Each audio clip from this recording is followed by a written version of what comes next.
Assalamualaikum warahmatullahi wabarakatuh.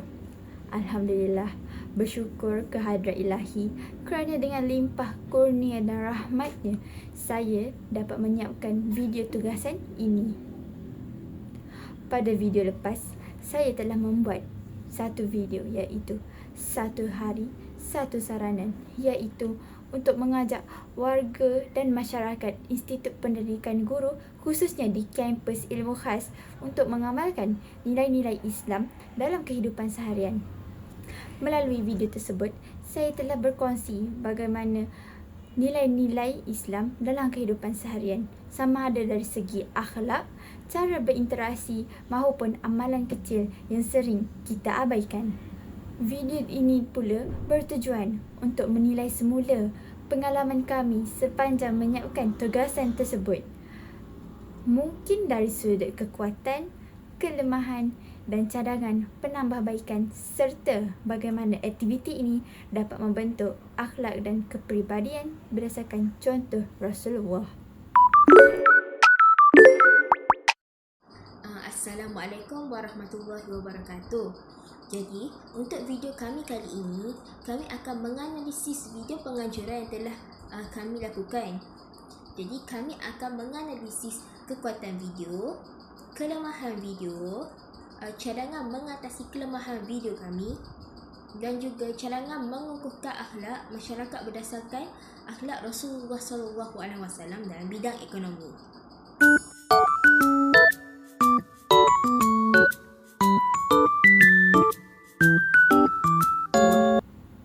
Sepanjang menyiapkan video ini, kami mengenal pasti beberapa kekuatan utama. Yang pertama, penyampaian mesej yang sangat jelas dan menarik. Video kami mudah difahami kerana setiap saranan mempunyai slide agar mudah difahami. Yang kedua, muzik latar yang sangat baik. Ia tidak mengganggu langsung penyampaian video kami.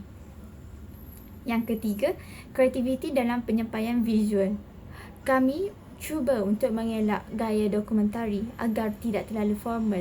Sebaliknya, kami menggunakan gaya video pendek yang lebih segar dan mudah diikuti. Dengan itu, penonton tidak mudah bosan dan mesej dapat disampaikan dengan lebih berkesan.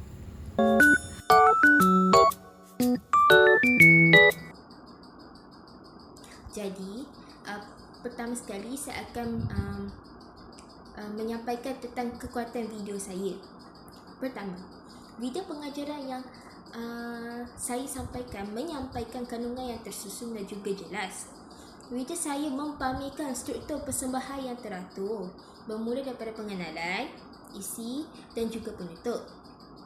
Seterusnya, ia memudahkan penonton untuk memahami mesej yang ingin saya sampaikan. Kemudian, penyampaian saya menggunakan bahasa yang mudah difahami yang dapat membantu maklumat itu disampaikan dengan lebih efektif. Kedua, penggunaan elemen visual seperti paparan slide. Ini sedikit sebanyak dapat membantu penonton untuk mengetahui apa yang dibincangkan dalam video saya mengikut segmen-segmen yang telah dibahagi. Slide ini sedikit sebanyak juga dapat menarik minat penonton. Ketiga ialah pengisian video saya yang menekankan elemen nilai dan pengajaran yang memberi manfaat kepada penonton. Video saya juga bukan sahaja menyampaikan maklumat, tapi ia turut menyelipkan unsur nasihat, pengajaran moral serta nilai Islam yang relevan dalam konteks kehidupan bermasyarakat. Ini menjadikan video saya bukan sekadar bersifat informatif, tetapi ia juga turut membina sesiah dan memberi impak positif kepada penonton.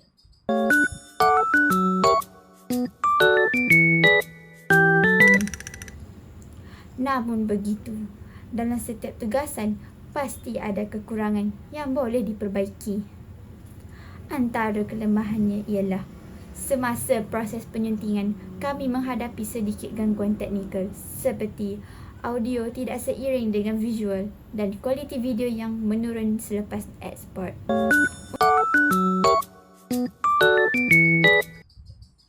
Seterusnya, saya akan menyampaikan tentang kelemahan video saya. Walaupun video saya mempunyai kekuatan, saya juga dapat mengenal pasti beberapa kelemahan dalam video penganjuran saya. Yang pertama ialah gaya penyampaian dalam video dilihat kurang bertenaga dan tidak begitu interaktif. Penyampaian saya juga lebih kepada penyampaian sehala tanpa elemen interaksi yang menyebabkan perhatian penonton suka untuk dikekalkan. Lebih-lebih lagi jika durasi video saya itu agak panjang, kekurangan variasi intonasi suara dan juga ekspresi wajah yang juga menyebabkan penyampaian saya kelihatan kurang dinamik. Kedua ialah kandungan video yang kurang disokong dengan rujukan sahih seperti dalil Al-Quran, hadis atau sumber akademik. Dalam konteks pengajaran berkaitan Islam dan nilai-nilai moral, rujukan sahih sangat penting kerana ia dapat mengukuhkan kredibiliti dan ketepatan maklumat. Apabila kekurangan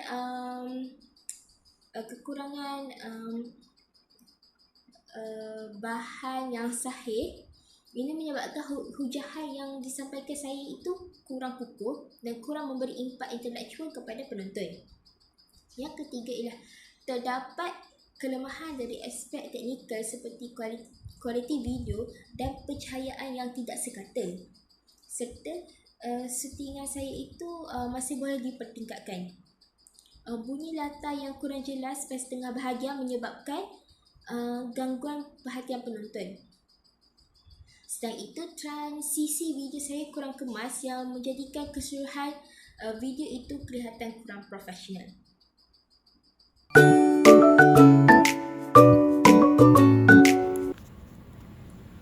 Kelemahan pertama ialah semasa proses penyuntingan kami menghadapi sedikit gangguan seperti audio tidak seiring dengan visual dan kualiti video agak menurun selepas ekspor. Untuk mengatasi masalah ini, kami bercadang agar pada masa akan datang kami menggunakan perisian penyuntingan yang lebih stabil dan menarik. Kelemahan kedua ialah kualiti audio yang tidak sekata. Terdapat beberapa bahagian yang kurang jelas disebabkan oleh segelintir babak mempunyai audio yang sangat kuat dan ada segelintir babak mempunyai audio yang sangat kurang. Oleh itu, sebagai langkah penambahbaikan, kami bercadang untuk menggunakan mikrofon pada masa akan datang ataupun rakam di tempat yang baik seperti studio. Kelemahan ketiga ialah pencahayaan video yang tidak seimbang. Ada babak yang kelihatan gelap, terutamanya yang dirakam di dalam bilik. Kami bercadang untuk membaikinya seperti menambahkan sumber cahaya dengan menggunakan ring light ataupun lampu ataupun rakam di studio. Untuk melalui kelemahan-kelemahan ini, kami belajar bahawa aspek teknikal juga memainkan peranan penting dalam menyampaikan mesej dakwah. Ia bukan hanya soal isi, tetapi juga cara penyampaian mesej agar disampaikan dengan lebih berkesan dan profesional. InsyaAllah pada masa akan datang, kami akan menggunakan perisian dan berada di tempat yang lebih baik.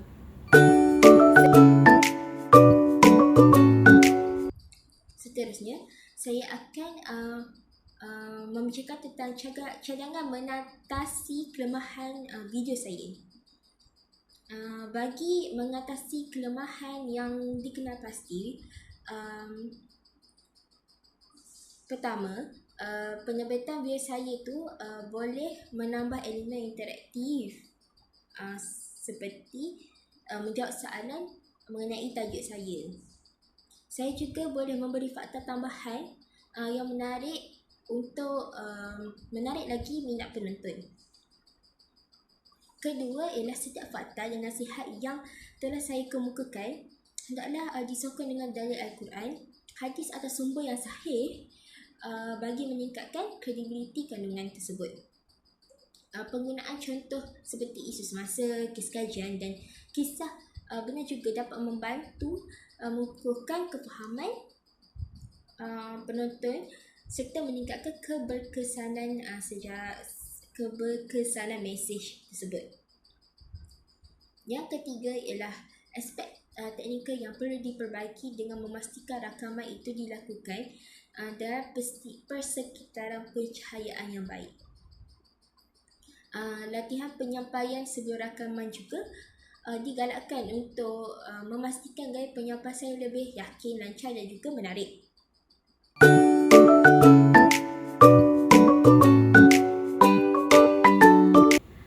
Seterusnya, berdasarkan video tersebut, terdapat 3 cadangan yang boleh membantu mengukuhkan akhlak Rasulullah SAW dalam kehidupan kita. Yang pertama ialah kita perlu mengamalkan sikap amanah dalam semua urusan. Setelah memahami bahawa segala yang kita miliki hanyalah pinjaman Allah, kita seharusnya menjaga tugas, harta dan masa dengan penuh tanggungjawab sebagaimana Rasulullah SAW menjaga amanah yang dipertanggungjawabkan kepada baginda. Kedua, video ini mengingatkan kita untuk sentiasa bersifat tawakal kerana Rasulullah mengajar kita agar berusaha bersungguh-sungguh dalam menguruskan kehidupan, tetapi tetap menyerahkan segalanya kepada Allah tanpa bersikap sombong ataupun terlalu bangga. Ketiga, kita hendaklah mengurus hubungan dengan manusia dan alam sekitar dengan baik kerana kita bukan pemilik mutlak. Rasulullah menunjukkan contoh terbaik dalam menjaga hubungan, berlaku adil dan berbuat kebaikan kepada semua, termasuk makhluk lain. Ini seharusnya menjadi panduan kita dalam kehidupan seharian.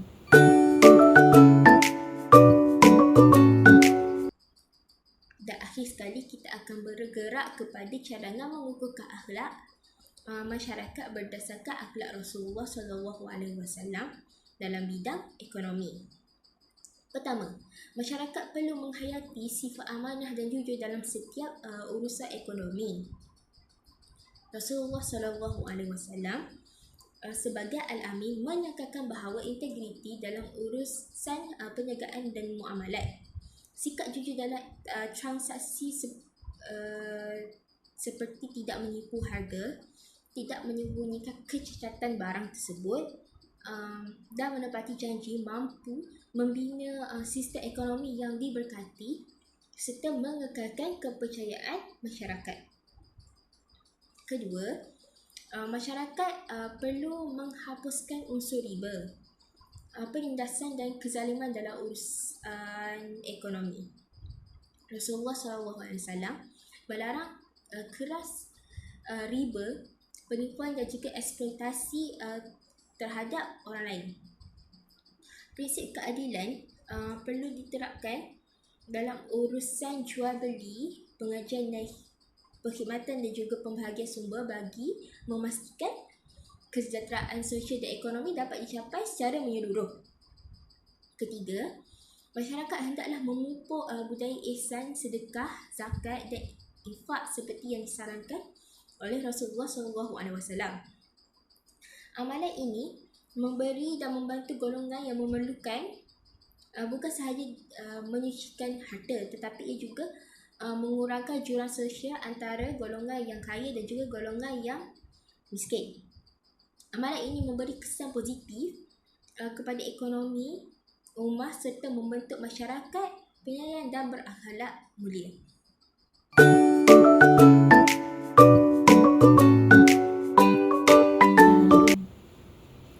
Kesimpulannya, video manusia mengurus Allah mempunyai mesej tauhid dan amanah yang sangat baik, namun boleh dipertingkatkan dari aspek audio dan kreativiti visual. Walaupun begitu, isi yang disampaikan tetap relevan dan mampu membimbing kita untuk mencontohi akhlak Rasulullah SAW. Sekian daripada saya. Terima kasih.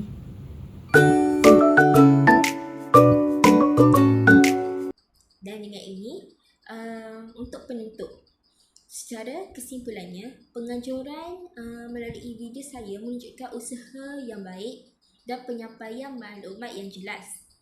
Namun, masih terdapat ruang penambahbaikan dari aspek penyampaian, kandungan dan juga teknikal bagi menjadikan video saya lebih efektif dan berimpak. Cadangan penambahbaikan yang dikemukakan diharapkan dapat meningkatkan mutu pengajuran video saya pada masa yang akan datang. Di samping itu, penerapan akhlak Rasulullah SAW dalam bidang ekonomi amat penting dalam membentuk masyarakat yang berintegriti, adil serta mengutamakan keberkatan dalam setiap urusan kehidupan. Jadi sekian, terima kasih.